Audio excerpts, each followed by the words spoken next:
आप मालविका अग्निमित्र और मालविका की प्रेम कथा, मैं दावे के साथ कहता हूं कि जिसको आप शेर और शायरी कह के बहुत प्रभावित हो जाते हैं, ये उसके आगे कुछ नहीं लगेगी, इतनी गहरी उपमाएं उसके अंदर। तो मैंने इसलिए कहा साहित्य हो, विज्ञान हो, राष्ट्रवाद हो, सबके साथ किस प्रकार से जोड़ा जाता है। और देखिए जोड़ने में तोड़ने के तत्व कहां पे खोजे जाते हैं। मैं जब पहली बार यहां आया 2005 में, भाजपा की राष्ट्रीय परिषद थी मुंबई में, 31 दिसंबर 2005 को वो समाप्त हुई। तो अंत में प्रमोद महाजन जी ने वो यहां का बड़ा प्रख्यात जो नाटक है जो हर जगह दिखाया जाता है, जानता राजा, उसका मंचन किया। और जानता राजा के अंत में क्या बोला जाता है, अंतिम वाला छंद याद है, इंद्र जिमी जम्ब पर, बाड़व सुअंब पर, रावण सदंब पर, रघुकुल राज है। ये शिवाजी के राज्य के बारे में।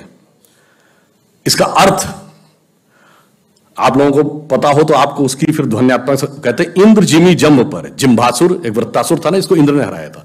जैसे इंद्र वृत्तासुर पर, इंद्र जिमी जम्ब पर, बाड़व सुअंब पर, बड़वानल कहते हैं समुद्र की आग, समुद्र की अग्नि के ऊपर समुद्र, रावण सदंभ पर, अहंकारी रावण पर, रघुकुल राज है।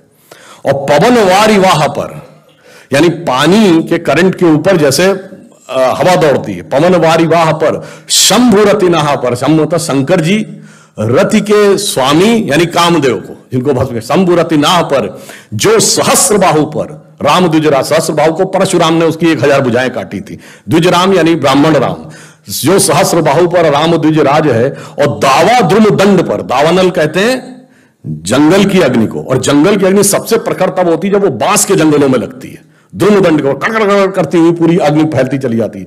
दावा द्रुम दंड पर, भूषण बितुंड पर जैसे मृगराज है, जैसे हिरणों के झुंड के ऊपर सिंह है। और कान जिमी कंस पर, ये तो समझ में आ ही रहा होगा, तेज तम अंश पर, और त्यो मलेच्छ वंश पर शेर शिवराज है। ये लिखा गया है अवधि में, सुनाया जाता है मराठी के नाटक में, और प्रेरणा देता है राष्ट्रवाद की। ये जोड़ने के तत्व थे, मगर इसके बाद उसमें तोड़ने के तत्व कैसे निकाले जा सकते हैं, आज सारा का सारा अभियान षड्यंत्र इसी पे चल रहा है। अगर आपको ध्यान हो, शिवाजी की जब सेना चलती थी तो उसके लिए जो बोला जाता है उसी नाटक में वो क्या है, साजी चतुरंग सैन अंग में उमंग धारे, सारे जा शिवाजी जंग जीतने चलत है। ये तो समझ में आएगा, वो चतुरंगणी सेना को सजाकर शिवाजी जंग को जीतने के लिए चलते हैं। आगे कहते हैं, भूषण भनत नाद बिहद नगारन के, नगाड़ों का नाद इतना वृहद है कि नदी नदमद गैबरन में रलत, ऐसा नदी और नारे लहराना शुरू कर देते हैं। और ऐल फैल खैल बैल खलक में गैल गैल, जब वो फैलती उनकी सेना निचले इलाकों में जाती है तो ऐसा गुबार उठता है कि गजन की पैल ठैल सैल उछलत है। गज मतलब हाथियों की पैर की धमक से ऐसा लगता पर्वत उछलने लगते हैं। और उससे जो धूल निकलती है उससे लगता है सूर्य इस कदर ढक जाता है कि वो तारे जैसा दिखने लगता है। तारा सो तरनी धूरी धरा में परती जी में। और फिर वो कहते हैं ऊपर से जब देखते हैं तो ऐसा लगता है कि उनका एक समुद्र है सेना का। और वो कैसा दिखता है, धरती के ऊपर जैसे थाली पर आप पारे को रख दें तो पारा हिलता डुलता दिखता है, तो ऐसा लगता है उनकी सेना का समुद्र इस धरती रूपी थाली के ऊपर हिलता हुआ चला, थारी पर पारा पारा वारियों हलत है। अब ये तो अर्थ बताया, मगर इसी को जब पूरे धुन में गाया जाता था, जो उसकी रिदम थी, उसको आप सुनिए तो आपको एक अलग अनुभूति होती है। क्या कि साजी चतुरंग सैन अंग में उमंग धार, सारजा शिवाजी जंग जीतने चलत है, भूषण बनत नाद बिहद नगारन के, नदी नद मद गैबरन में रलत है, एल फैल खैल बैल खलक में गैल गैल, गजन की पहले ठैल सैल उछलत है, और तारा सुतरनी धूरी धरा में परती जी में, थारी पर पारा पारा वारियों हलत है। अब बताइए, इससे बढ़िया रैप मिलेगा कहीं? इससे ज्यादा टंग ट्विस्टर कोई मिलेगा कहीं? इससे ज्यादा राष्ट्रवाद की प्रेरणा मिलेगी कहीं?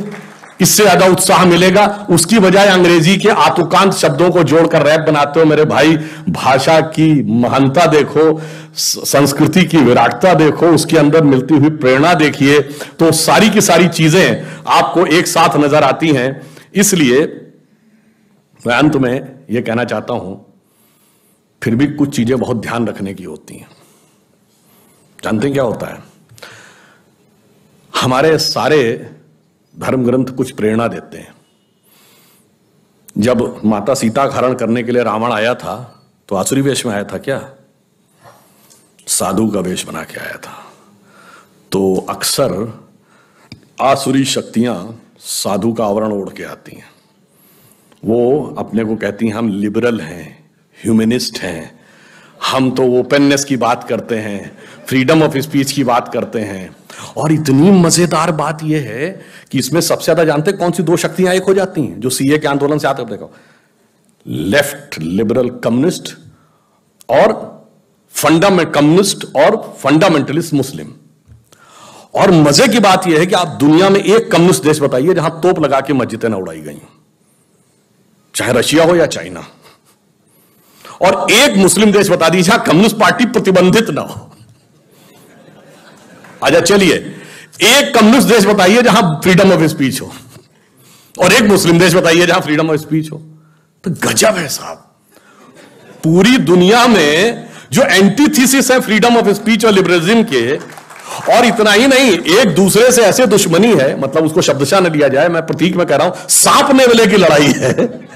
वो यहां पे आके एक होके हमको लेफ्ट लिबरल होने का ज्ञान देते हैं। इसे ही कहते हैं कि कैसे आवरण में धर कर आता है और आपसे कहता है मर्यादा की सीमा के बाहर आ जाओ लक्ष्मण रेखा के।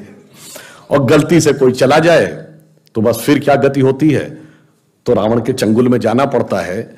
इसीलिए, और वो चीज क्या है, अब एक और बात समझिए, एक दूसरे प्रकार का भी रावण आ रहा है जिसे समझना चाहिए। थोड़ा सा विषय लेके बताना चाहता हूं। ये रावण के 10 ही सिर क्यों थे? 8 या 12 क्यों नहीं? 20 या 25 क्यों नहीं? और एक सर कटता था, दूसरा क्यों उगाता था?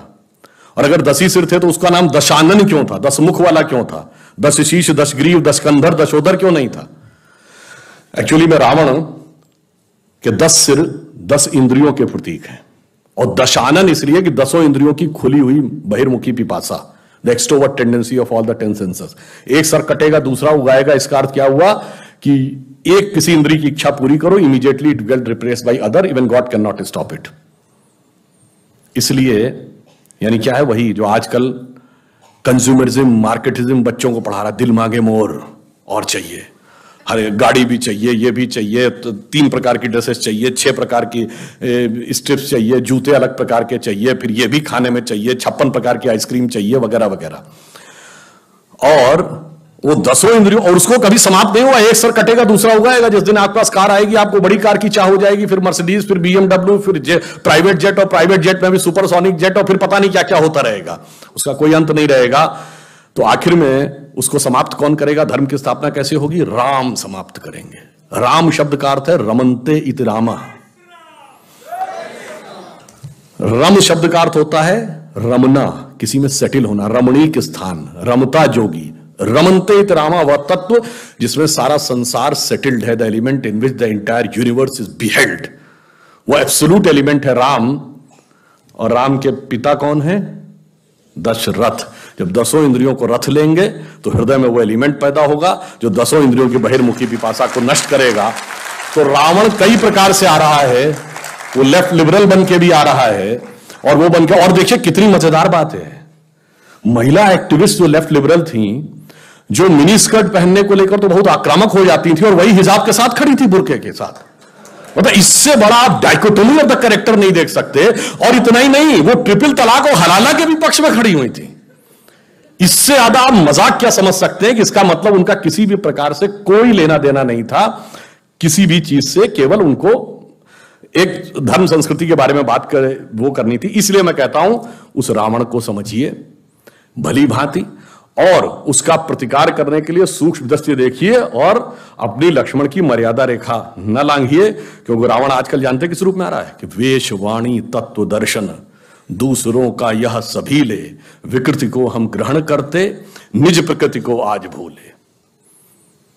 हो गए हैं स्वप्न सब साकार कैसे मान ले, हैं संगा गीत था, टल गया सर से व्यथा का भार कैसे मान ले हम। तो समझिए वो उस रूप में आ रहा है। और फिर अंत में कहता हूं, मगर अब जरा गौर से देखिए ये देश जा कहां रहा है। 2 मिनट और लेता हूं। जिसको लोग कहते हैं ना ये तो बड़ा एक्सट्रीम राइट विंग आइडिया है, वो एक्सट्रीम राइट विंग की डेफिनेशन हर 20 साल में बदल जाती है, और वो राइट विंग अब सेंट्रिस्ट आइडिया हो जाता है। उसकी शुरुआत यहीं से हुई थी। 1905 में जब लोकमान्य तिलक ने पूर्ण स्वराज की बात कही थी तो उनको क्या कहा गया था? Right wing fundamentalist. ये क्या बात कर रहे हैं? अरे भाई, वायसराय की एग्जीक्यूटिव काउंसिल में कंसेशंस की बात थी, पूर्ण स्वराज की बात कहां से ले आए? ये तो एक्सट्रीम राइट विंग आइडिया है। लोगों ने कहा ये हो ही नहीं सकता, ये असंभव है। अरे अंग्रेज के राज में सूरज नहीं डूबता है। ये 1905 का दशक था। आपने देखा 20 साल गुजरे, तिलक के मित्र गोखले, गोखले के शिष्य Gandhi, the movement for Swaraj has become a reality. यानी जो राइट विंग आइडिया था वो अब मॉडरेट एंड एक्सेप्टेड आइडिया हो गया। अब वहां राइट विंग कौन थे? कांग्रेस के अंदर का जिसको हिंदू एलिमेंट कहा जाता था या हिंदूवादी विचारधारा के नेता कहे जाते थे, सरदार पटेल, के.एम. मुंशी, राजेंद्र प्रसाद, सी राजगोपालाचारी, पुरुषोत्तम दास टंडन, मदन मोहन मालवीय। और 20 साल गुजरे, 47 स्वतंत्रता के बाद ये सब सरकार के हिस्से हो गए। अब ये एक्सेप्टेबल हो गया राइट विंग। अब राइट विंग का प्रतीक कौन था? श्यामा प्रसाद मुखर्जी, दीनदयाल उपाध्याय, जो सांस्कृतिक राष्ट्रवाद की बात कर रहे हैं 50 के दशक में। और 20 साल गुजरे, याद करिए 60 के दशक का अंत होते होते पुराने लोगों को याद होगा कि लोहिया जी और दीनदयाल जी के बारे में कहा जाए, दीनदयाल जी ने कहा लोहिया जी राष्ट्रवादी समाजवादी हैं और लोहिया जी ने कहा दीनदयाल जी समाजवादी राष्ट्रवादी हैं। और हमारी संयुक्त विधायक दल की सरकारें बन गई कई राज्यों में। अब वो extreme right wing idea moderate and accepted हो गया। अब 70 के दशक में राइट विंग का प्रतीक कौन था? अटल बिहारी वाजपेयी, हिंदू तन मन हिंदू जीवन, रग रग हिंदू मेरा परिचय।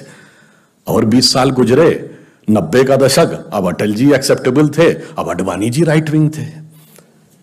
सौगंध राम की खाते हैं, मंदिर वही बनाएंगे कह रहे हैं, बताइए कैसे हो सकता है?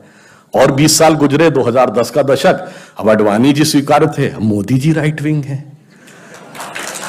मगर आप 125 साल में देखिए वो उत्तरोत्तर the direction of Indian politics is going in right direction. इसलिए आप यह विश्वास रखिए कि नियति ने तय कर रखा है कि अगले 20 साल बाद क्या होने जा रहा है। इसमें कोई संशय मत रखिएगा।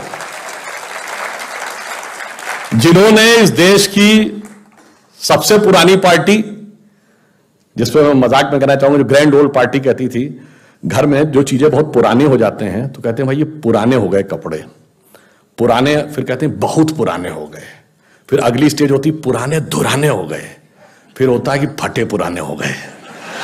तो वो उत्तरोत्तर उस स्थिति में जा रहे हैं।